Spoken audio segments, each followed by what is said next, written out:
Colonel. You call him Colonel? Uh-huh. You don't call him Granddad or Grandpa? Or... No, we just call him Colonel. Can I put my hand on his knee? Is that all right? Absolutely. Okay. It's a power move.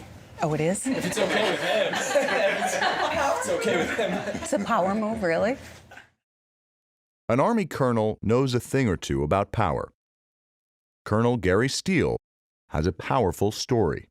The Corps of Cadets parades on the field before the game of the year, the clash against Navy. At Army football games in the 1960s, it truly was a whiteout. Every single one of them is a 12th man for the team. My dad and my godfather were stationed at West Point in 1942. All-black unit. What their job was, it was to train the horses and then to take them down to where the cadets rode.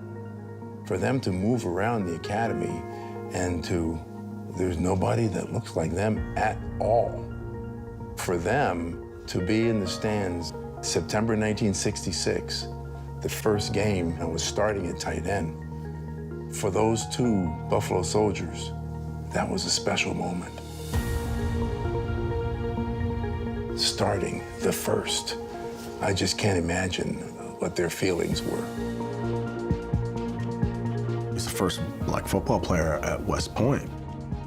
Dad is so humble, he would never talk about it.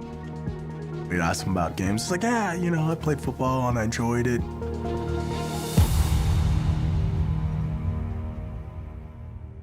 Truly, I was just another player. Before he was an Army colonel, Gary Steele was an Army tight end, excelling for 3 years as a starter. Although he never played in the NFL, he was drafted in the 17th round by the Detroit Lions and made one memorable play that will forever live in Army football lore. Cal was top-ranked team in the nation. My dad caught a long touchdown pass to beat them. Steele grabs it from one defender, skips out of the grasp of another, and scampers into the end zone. A 62-yard pass play. Army dramatically rallies to beat California 10-7. And I said, hey, Dad, why don't you ever tell me these things? And he said, what does that have to do with me being your father? Colonel and Mona Steele raised 3 children with the help of an old Army adage. Do you know it? Do I know the cadet prayer? My kids know the cadet prayer. We all know, yes, Lord, help me to choose the harder right, not the easier wrong, and to never tell a half-truth when the whole can be one. And I think I got it exactly. I'm sure my dad will let me know. Make us choose the harder right instead of the easier wrong, and never be content with a half-truth when the whole can be one. As long as I can remember, that was in our lives. Something would happen in the house. Sage would blame me, I would blame Courtney, and my parents would call me in and, okay, what happened? Well, I don't know. Chad, harder right, easier wrong. Okay, I broke the vase. Our first grader told her first lie in her first grade class. We had to have a whole long talk with her when she came home that night. We said, remember how the colonel always says, harder right, easier wrong? Like, you won't get in trouble if you tell the truth. You got to choose the harder right instead of the easier wrong. If you could give one defining trait for your family, what would it be? Integrity. It's just about being an honest person and being a good person. The cadet prayer is based on the fact that things get hard. And they did for Colonel and Mona right from the beginning. We ended up getting married at West Point. We were young and very naive. My parents pretty much disowned me and didn't come to the wedding or anything like that. Mom and Dad won't talk to her because she married a black man. They were in Panama, and she called her mom to say, I'm gonna have a baby, and her mom hung up the phone. Because of my parents and all, I didn't count on other people. It was just, I knew I could count on Gary.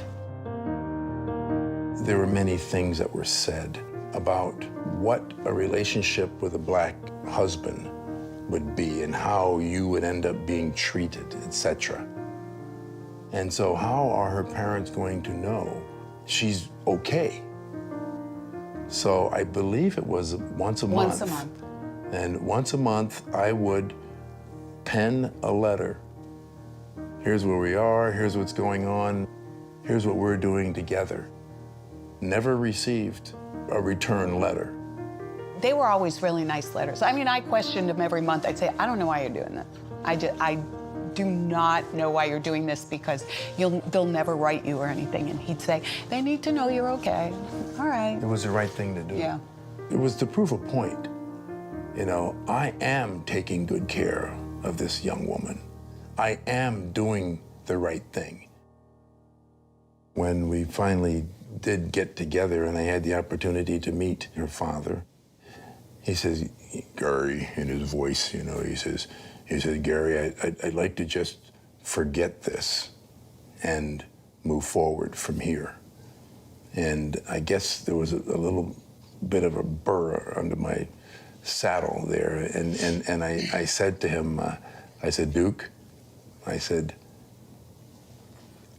I can never forget the last 6 years because I had to live this. But this is day one of our relationship, and we go forward from here. Being Steele means being strong, especially when the battle is life and death. He is a prostate cancer survivor and is currently battling multiple myeloma. It's hard to see your hero, you know, hurting. He wanted to be the first person to ever give me flowers. So I turned 16, and roses were delivered to the door, and it was my dad. He's my guy, still is, you know? I mean, no one takes the place of your dad, right? Oh. He's our rock. Everything that he's gone through, we all get together and he's thanking us for being there. They took out 2 vertebrae, C6 and C7. a tumor the size of A little bit bigger than a golf ball in Yeah. the back. We won't show you the scars, although it's kind of cool. Let me know if you want to see them. It's like I didn't know if I was going to make it to 71. I just want to be around you guys. I just want to live. Stand and lean the back of my legs. All right. Yes. It's following directions pretty well, huh, Chad? Yeah. Too bad he didn't shave very well. We really try to deal with everything with a sense of humor, especially when it's this scary. I love to see my dad really living. All